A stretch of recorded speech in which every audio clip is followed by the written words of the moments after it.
இன்னைக்கு லஞ்சுக்கு காராமணி முள்ளங்கி போட்டு காரக்குழம்பு தான் செய்ய போகிறேன். மார்னிங் பிரேக்ஃபாஸ்ட் வந்து தோசை தக்காளி சட்னி, அந்த ப்ரிப்ரேஷன்லாம் முடிஞ்சிடுச்சு. அதுக்கப்புறம் நேற்று நைட்டே வந்து நான் காராமணி வந்து ஊற வச்சுட்டேன். அதை இப்போ ஒரு 4 விசில் வச்சு எடுத்துட்டு பாப்பாவுக்கு கொஞ்சம் தனியாக எடுத்து வச்சாச்சு.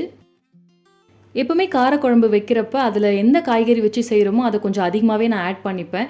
ஏன்னா வந்து அந்த காய்கறி தான் பாப்பாவோட ரைஸில் வந்து மிக்ஸ் பண்ண போகிறேன். நம்ம அந்த கிரேவி வந்து கொஞ்சம் ஸ்பைசஸ் அதிகமாக இருக்குன்னு வாட்டர் ஆட் பண்ணோம் அப்படின்னா அது டேஸ்ட்டும் நல்லா இருக்காது, நியூட்ரிஷனும் எதுவுமே கிடைக்காது. ஸோ அதில் இருக்கிற காய்கறி நம்ம குழந்தைங்களுக்கு மிக்ஸ் பண்ணி கொடுத்தோம் அப்படின்னா நியூட்ரிஷனும் கிடைக்கும், டேஸ்ட்டும் ரொம்பவே நல்லாயிருக்கும்.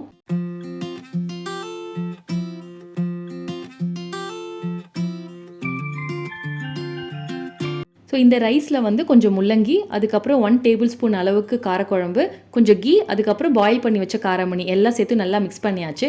எக்ஸ்ட்ராவாக கொஞ்சம் காராமணி இருந்துச்சு, அதுவுமே நான் பிளேட்டில் வச்சுட்டேன். ஏன்னா பாப்பா அதையுமே சாப்பிடுவாங்க. அப்புறம் இன்னைக்கு பொரியலுக்கு வந்து பீன்ஸ் பொரியல், அப்புறம் கொஞ்சம் கர்ட்.